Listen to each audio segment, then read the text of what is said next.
यो किचन च्यानलमा स्वागत छ हजुरलाई। अनि म आज कर्कलोको पातको सब्जी बनाउन गइरहेको छु। सुरुदेखि अन्त्यसम्म हेरिदिनुस्। हेर्नुस् म पखाल्न गइरहेको छु, पखाल्दैछु। हेर्नुस् यस्तो छ, कति कलिलो पात छ। म सबैलाई पखालिसक्छु एउटा एउटा गरेर। हेर्नुस् कति कलिलो पात छ। अनि यहाँ म राख्छु। यसरी नै म सबै पखालिसक्छु। हेर्नुस्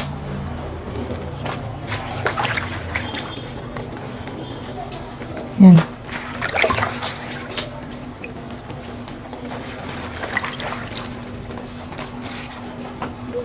यो कर्कलोको पातको त्यो साग पनि कति मिठो हुन्छ।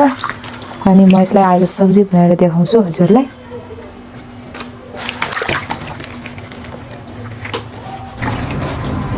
हेर्नु पुरै पखालिसकेको छु। अब म यसलाई हेर्नुस् सबै सकिसक्यो। हेर्नुस् म यो मसला सबै म रेडी गरिसकेको छु। यसमा चाहिँ जिरा धनियाँदेखि लिएर रातो खुर्सानी गरम मसला सबै म मिक्स गरेर पिनिसकेको छु मिक्सरमा। अनि म अब त्यो तरकारीको लागि मैदा हाल्छु। यहाँ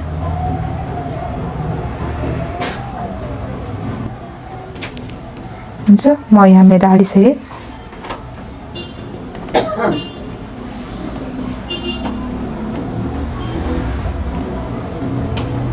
अनि म यसमा नुन हाल्छु। अब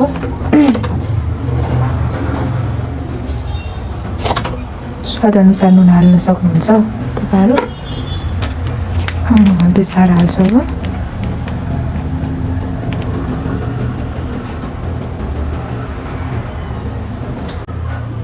हेर्नुहोस् म यसमा पानी हालेर मुछ्छु, मिक्स गर्छु। हेर्नुहोस्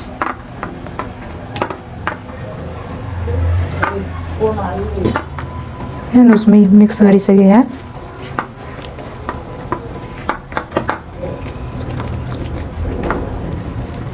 सबै हेर्नुहोस् म यो सबै मिक्स गरिसकेको छु। अब म यो कर्कलोको पातमा म यो यसमा यसरी मजाले अलिअलि हल्का मात्रै लगाउनुपर्छ। हेर्नुहोस् यति भए हुन्छ। र यसलाई फोल्ड गरेर अनि फेरि यसमा लगाउने। धेरै लगाइराख्नु पर्दैन, अलि हल्का मात्र। त्यसलाई यसरी फेरि फोल्ड गर्ने, फेरि मसला लगाउने यसरी। हेर्नुहोस्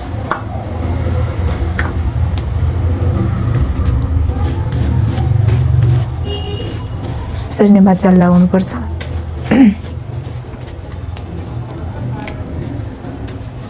हेर्नुहोस् यहाँ पनि फेरि लगाउने। यसरी फोल्ड गरी लगाइराख्नुपर्छ। सबै म रेडी गरिसक्छु यसरी नै। हेर्नुहोस् दुवैपट्टि म मसला लगाइसकेको छु। हेर्नुहोस् म सबै यो गरिसकेँ। यहाँ मसलाहरू लगाएर हेर्नुहोस् सबैपट्टिबाट। अनि म यसलाई राख्छु। यहाँ राखिसकेको छु। ग्यासमा हेर्नुहोस् हेर्न सक्नुहुन्छ। हेर्नुहोस् म ताउ बसालिसकेको थियो अगाडि नै। अनि सानो ग्यास गरेर म तेल हाल्दैछु। यसमा फ्राई गर्नको लागि हो। पहिले चाहिँ फ्राई गर्नुपर्छ, अनि मात्रै यो कर्कलोको पातको सब्जी हुन्छ।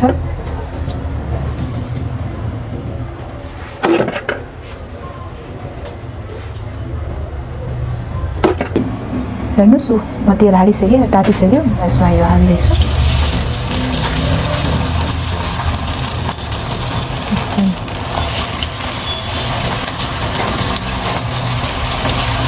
यसरी म सबै हालिसक्छु यसमा।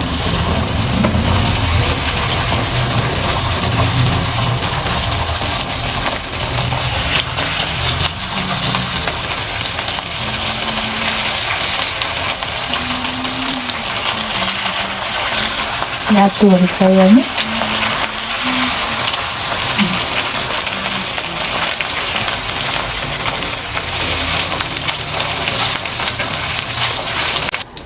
हेर्नुहोस् म तरकारीको लागि गोलभरा पखालेर यहाँ राखिसकेको छु। अब म यसलाई काट्छु।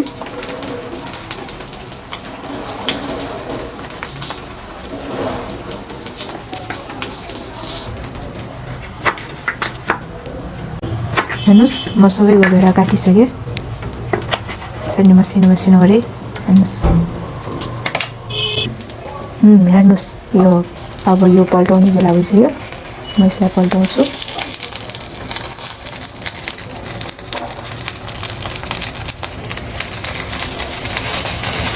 हेर्नुहोस् यस्तो भयो। यसलाई पनि म पल्टाउँछु।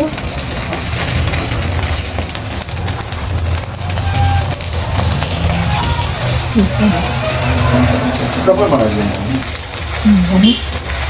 सबै रातो भइसक्यो, हल्का रातो। किनभने तरकारी यसलाई तरकारी पकाउनु नि त, त्यसले हल्का रातो गरी अलि हल्का हल्का मात्रै तर फ्राई गरेको। अनि सबै म यसरी नै फ्राई गर्छु।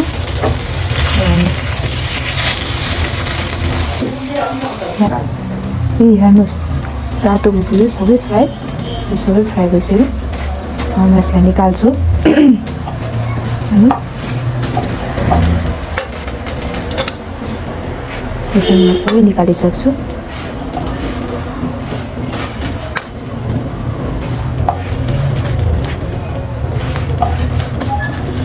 कति राम्ररी फ्राई गर्नुपर्छ।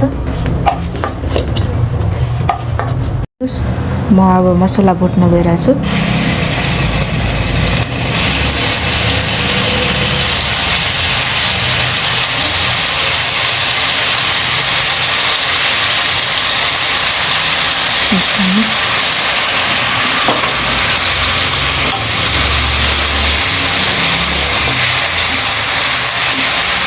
मजाले रातो गरी यसमा नुन पनि हाल्छु। अब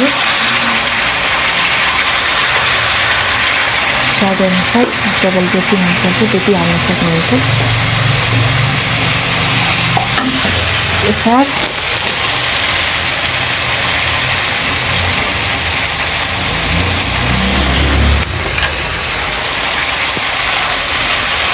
यसलाई मजाले भुटेर पुरै मिक्स गरिसक्यो। हेर्नुहोस्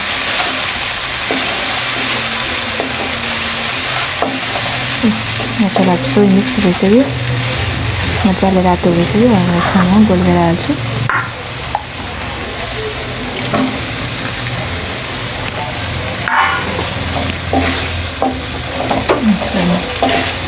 यसलाई हेर्नुहोस् यसलाई म मजाले मिक्स गरेर चलाएर यसलाई छोपिदिन्छु।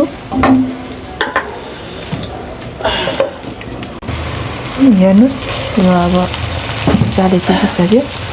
हेर्नुहोस् यसलाई यसरी नै चलायो भने, किनभने यसमा यसरी चलायो भने यो आफै यसरी मजाले प्रेसर गरेर अनि थिच्यो भने यो सबै जान्छ, मिक्स हुन्छ यो गरेर। हेर्नुहोस् मजाले यो गोलभरा मिक्स भइसक्यो, रातो भइसक्यो। यसमा अब म झोल हाल्छु। हेर्नुहोस् अघि नै म मिक्सरमा पिनेको मसलाको यो पानी हो।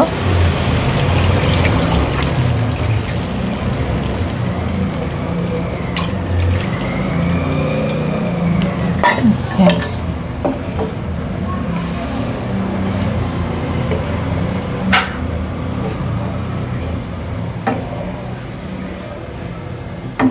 यो चाहिँ अब एकछिन छोड्छु। हेर्नुहोस् यो 2 मिनट भइसक्यो, उम्लिनै लागेको छ। हेर्नुहोस् हल्का हल्का। अब म चाहिँ यो कर्कलोको सागको त्यो अघि नै फ्राई बनाएको थियो त्यो म यसमा हाल्छु। अब हेर्नुहोस् यसरी म सबै हाल्छु। तर पनि ट्राई गर्नुहोस्, साह्रै मिठो हुन्छ यो।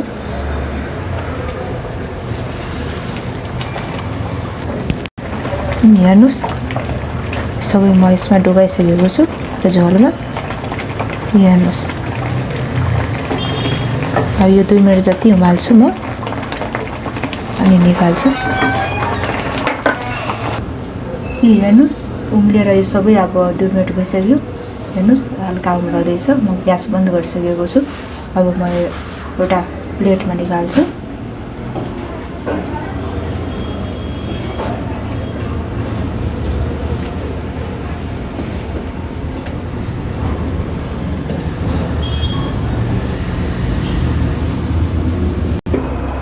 यो हेर्नुहोस् भइसक्यो। अब म यसलाई निकाल्छु एउटा प्लेटमा। मजाले भइसक्यो। सबै म निकालिसक्छु प्लेटमा। हेर्नुहोस् यो कर्कलोको सब्जी हो, तरकारी हो। तपाईँहरू यो तरकारी भातसँग पनि खान सक्नुहुन्छ, रोटीसँग पनि। रोटीसँग झन् मिठो हुन्छ। अनि हुन्छ यसरी नै बनाउनुहोस् अनि कमेन्टमा मलाई भन्नुहोस् ल। हुन्छ म खान गइरहेको छु। हजुरहरू पनि ट्राई गरेर भन्नुहोस्। हुन्छ आजको लागि यति नै। बाई।